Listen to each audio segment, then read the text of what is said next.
ये पंक्ति का दर्शन न होता। कौन सा है, कौन सी पंक्ति है? वाचन कहते हैं जिसमें राम जी आए तो राम ही चितई रहे थकिलोच, राम ही चितई।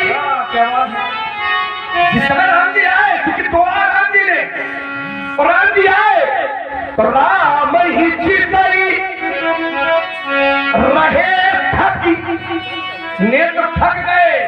क्या व्यक्त करके? राम जी के रूप को, और रूप अपार, रूप अपार, अपार आने नहीं, जिसका कोई पारावार नहीं है। जान वहीं से लेना चाहिए। क्या आप ब्रह्मचारी हो, और ब्रह्मचारी का रूप सौंदर्य से कोई लेना देना नहीं होता है। ब्रह्मचारी का रूप सौंदर्य से कोई लेना देना नहीं है। लेकिन महाराज जी के नेत्र थक गए, नेत्र की पलकें गिर गईं। राम ही चितई रहे थकिलोच, और रूप अपार मार मदन। ईश्वर अपनी कृपा बताता नहीं है कि मैं कृपा कर रहा हूं, उसकी कृपा का एहसास करो, उसकी कृपा की अनुभूति करो। और जब अनुभूति करोगे तो कृपा का दर्शन होगा, अगर अनुभूति नहीं करोगे तो कृपा का दर्शन तुमको कभी होने वाला नहीं है। अनुभव करो उसकी कृपा का। और यही दुर्भाग्य से आपने अनुभव नहीं किया। आया तो था, उसने बताने का, उसने अपना दिखाया तो, लेकिन अब समस्या है भाग्य में तो 2.5 हाथ से धरे अब समझ में आई तो कैसे। बाकी मेरे कहने का अर्थ केवल इतना महाराज कि लड़ाई लड़ो, हम कहे मत, कोई दिक्कत नहीं है, लेकिन बचा के लगे का फायदा जिंदगी के हाथ हो गई। भाई क्योंकि तोड़ने वाले को हम जानते हैं, इसलिए बता रहे हैं। इनको भी जानते हैं, गुरु जी ने बताया है इनको भी मालूम है, तोड़ने वाले को भी मालूम, गेहूं की क्षमता मालूम है, वो भी मालूम। क्योंकि विश्वामित्र जी ने कभी भोजन मुनिवर विज्ञानी कहने लगे कि कथा पुरानी तो पौराणिक कथाओं में सबकी कथाएं हुई है। पौराणिक पुराणों की कथाएं, वो पुराणों की कथाएं सुनी है, तो उसमें इनकी भी कथा का वर्णन किया है।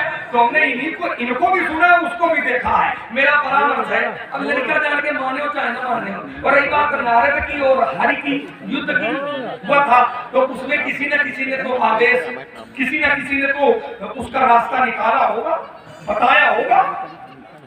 ये भगवान ने दिन से जाए, बताने वाला भी कोई न कोई व्यक्तित्व होगा, उसको समझना चाहिए। एक बार मैंने पूछा था कहाँ से आए हो, व्यक्ति ने कहा जानता नहीं हूँ। मैंने कहा जाना कहाँ है, उसने कहा मैं यही नहीं जानता हूँ। मैंने कहा कैसे व्यक्ति हो, कहाँ से आए हो, कहाँ जाना है, आपको जानकारी नहीं है। उस व्यक्ति ने कहा ये मेघ है, बादल, ये पानी बरसाते हैं, और पानी की बूंद धरती पर गिरती है, और धरती पर गिरने के बाद में पानी की बूंद का प्रयोग इन सांसारिक लोगों के द्वारा किस रूप में प्रयोग किया जाता है, वो मेघ नहीं जानते हैं, तो हम कैसे जान जाएंगे। आइए कुछ पंक्तियां सभा के बीच में प्रस्तुत है। हृदय में विश्वास है, सबको अच्छी है।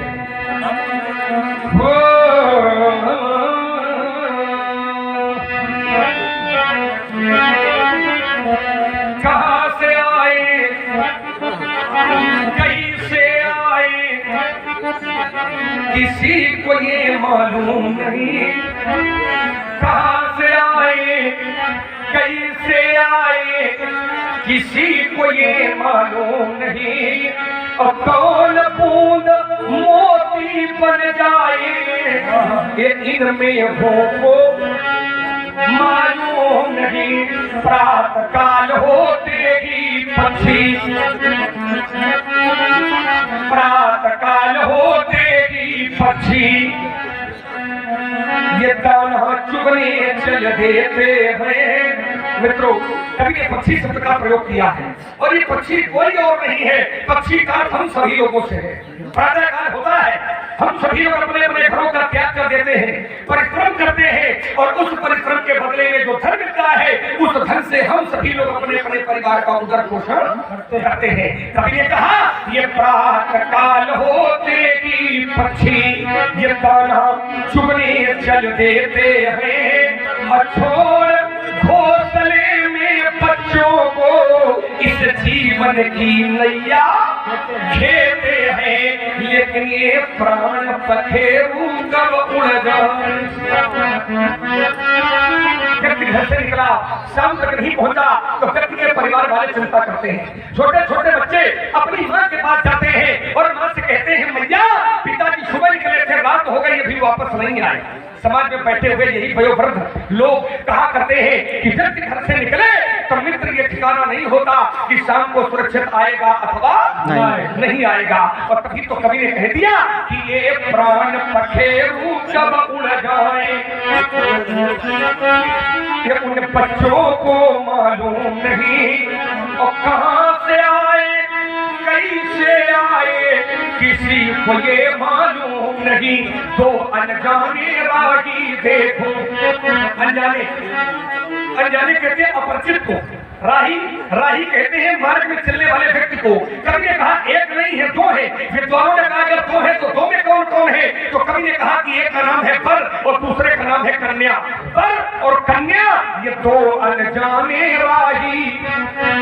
एक ऑफर आता है इनके जीवन काल में, कौन सा, जब ये दाम्पत्य सूत्र में बंधते हैं दो अनजाने राही, एक दिन दाम्पत्य सूत्र में बंधते हैं और साथ न छोड़ेंगे जीवन में, ऐसी कसमें खाते हैं, लेकिन कौन सा साथी कब छूट जाए। न पत्नी को मालूम है कि पति पहले जाएगा और न पति को मालूम है कि संसार की लड़ाई में क्या पत्नी का साथ पहले छूटेगा। और तभी तो कवि ने कह दिया कि कौन सा साथी कब छूट जाए, ये दंपति को मालूम नहीं।